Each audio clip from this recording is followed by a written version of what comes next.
రెండో ప్రపంచ యుద్ధం తర్వాత యూరప్ రక్షణ కవచంలా నిలిచిన నాటో ముక్కలు కాబోతోందా? రక్షణ కూటమికి అగ్రరాజ్యం చరమగీతం పాడబోతుందా? ప్రస్తుతం డొనాల్డ్ ట్రంప్ తీసుకుంటున్న నిర్ణయాలు చూస్తుంటే దశాబ్దాల నాటో చరిత్ర ముగింపు దశకు చేరుకున్నట్లే కనిపిస్తుంది. ఇరాన్ యుద్ధంలో తమకు అండగా నిలవని నాటో దేశాలపై ట్రంప్ అగ్గి మీద గుగ్గిలమవుతున్నారు. నాటోను ఒక కాగితపు పులిగా అభివర్ణిస్తూ కూటమి నుంచి తప్పుకుంటామంటూ వార్నింగ్లు ఇస్తున్నాడు. మరోవైపు ట్రంప్ దూకుడును గమనించిన యూరప్ దేశాలు అమెరికా లేని యూరోపియన్ నాటోను నిర్మించుకునే దిశగా అడుగులు వేస్తున్నాయి. అసలు నాటోపై ట్రంప్కి ఎందుకంత ఆగ్రహం? నాటో నుంచి అమెరికా వైదొలిగితే పరిస్థితి ఏంటి?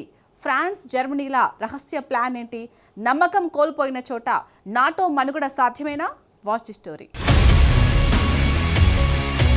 నాటో నుంచి అమెరికా తప్పుకుంటుందా? నాటో నాశనానికి ట్రంప్ సీక్రెట్ ప్లాన్స్ ఏంటి? ట్రంప్ నాటోకు ఫ్రాన్స్, జర్మనీ షాకిస్తాయా?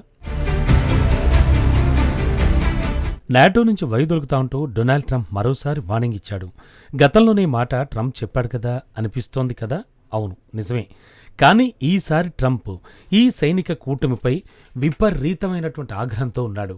ఫిబ్రవరి 28న ఇరాన్పై అమెరికా యుద్ధానికి దిగింది. ఇది కేవలం 3 రోజుల్లో ముగిసిపోయే యుద్ధమని మొదట్లో ట్రంప్ భావించాడు. కానీ 40 రోజుల వరకు యుద్ధం భీకరంగా సాగింది. నిజానికి ప్రపంచానికి అత్యంత కీలకమైన హార్మోజ్ మార్గాన్ని మూసేసి అమెరికాను ఇరాన్ గట్టి దెబ్బ కొట్టింది.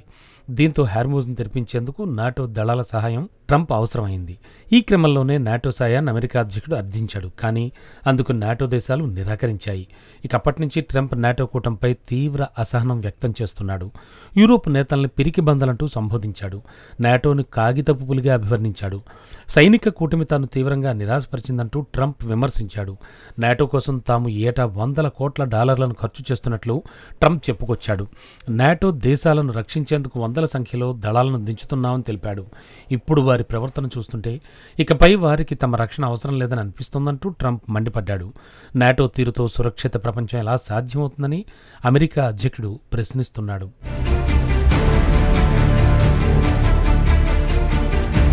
హార్మోజ్ జలసంధిని తాము అసలు ఉపయోగించడం లేదని ట్రంప్ చెప్పాడు. ఇతర దేశాల కోసం దాన్ని తాము తెరిపిస్తామన్నాడు. ఎందుకంటే నాటో దేశాలు భయపడుతున్నాయో, అవి ఎందుకు బలహీనంగా మారాయో, నాటో దేశాలు ఎందుకు పిసినారిగా మారాయో తనకు తెలియదని ట్రంప్ స్పష్టం చేశాడు. నాటో నుంచి మాత్రం తమకు ఎటువంటి సాయం అందలేదని క్లారిటీ ఇచ్చాడు. పరిస్థితి ఎంత దారుణంగా తయారైందంటే వెంటనే నాటో సెక్రటరీ జనరల్ మార్క్ రూటే స్వయంగా వాషింగ్టన్కు వెళ్లాల్సి వచ్చింది. ట్రంప్ను శాంతపరిచేందుకు స్వయంగా ఆయన్ను కలిసి వేడుకున్నాడు. ఈ మీటింగ్ను పారదర్శకమైందంటూ నాటో చీఫ్ అభివర్ణించాడు. తమ మధ్య మంచి సంభాషణ జరిగిందన్నాడు.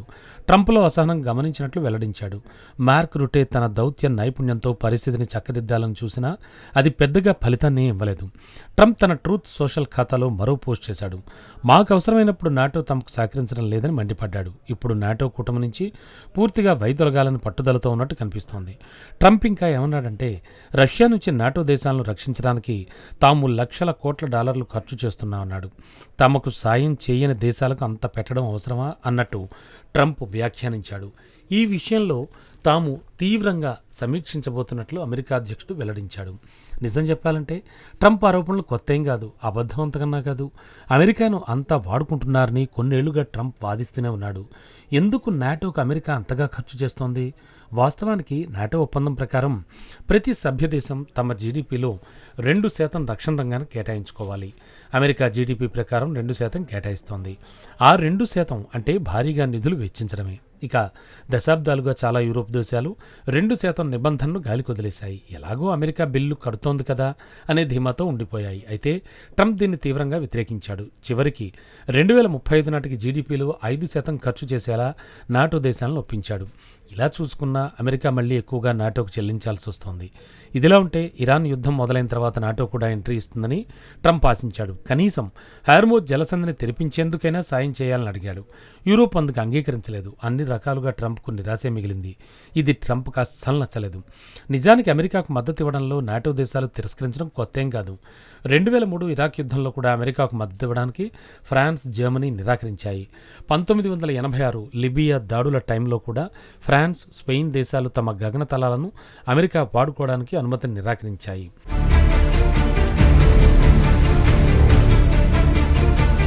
నాటో కూటమిలో ఇలాంటి అంతర్గత పోరాటాలు ఎన్నో జరిగాయి. వాటన్నింటినీ తట్టుకుని ఆ కూటమి నిలబడగలిగింది. కానీ ప్రస్తుతం అమెరికా అధ్యక్షుడిగా ఉన్న డొనాల్డ్ ట్రంప్ గురించి ప్రత్యేకంగా చెప్పుకోవాలి. ట్రంప్ తలుచుకుంటే ఏదైనా చేయగలడు. అయితే నిజంగానే అమెరికా నాటో కూటమి నుంచి తప్పుకుంటుందా? ఇక్కడే ఓ చిక్కుముడి ఉంది. నాటో నుంచి అమెరికా తప్పుకోకుండా 2023లో అమెరికా కాంగ్రెస్ ఓ చట్టాన్ని ఆమోదించింది.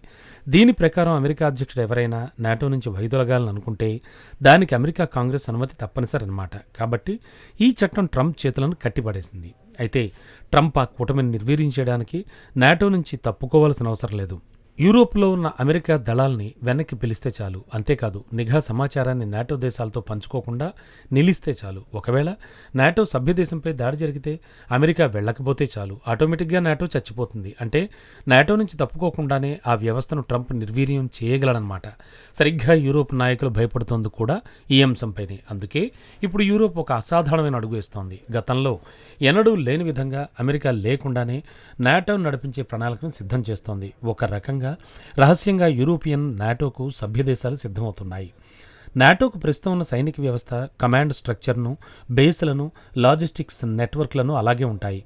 నాటో నియంత్రణను మాత్రమే యూరోప్ తమ చేతుల్లోకి తీసుకోనుంది. అంతేకాదు, ఐరోపా తన సొంత రక్షణ ఉత్పత్తిని పెంచుకోవాలని చూస్తోంది. జర్మనీ ఇప్పటికే ఈ ప్లాన్కు మద్దతిచ్చింది. ఇక ఫ్రాన్స్ విషయానికి వస్తే ఐరోపా దేశాల్లో అణ్వాయుధాలు ఉన్న ఏకైక దేశం అదే. కాబట్టి ఫ్రాన్స్ అణు రక్షణ కవచాన్ని కూటమిలోని మిగిలిన దేశాలకు కూడా విస్తరించడంపై చర్చలు జరుగుతున్నాయి. ఇక నాటో విషయంలో ట్రంప్కు యూరోప్ షాక్ ఇస్తుందా? నాటో ఇంకా అంతరించిపోలేదు. కానీ ఇక్కడ అసలు ప్రశ్న ట్రంప్ నాటో నుంచి బయటకు వస్తాడా లేదా అన్నది కూడా కాదు. కూటమిలో అమెరికా ఉన్నా ఏమైనా ఉపయోగం ఉంటుందా అన్నదే అసలు ప్రశ్న. ఎందుకంటే ఏదైనా ఒక కూటమి అనేది పరస్పర నమ్మకం మీదే నడుస్తుంది. ఒక్కసారి విశ్వాసం కోల్పోతే ఒక ట్రూత్ సోషల్ పోస్ట్తో తిరిగి తీసుకురాలేం.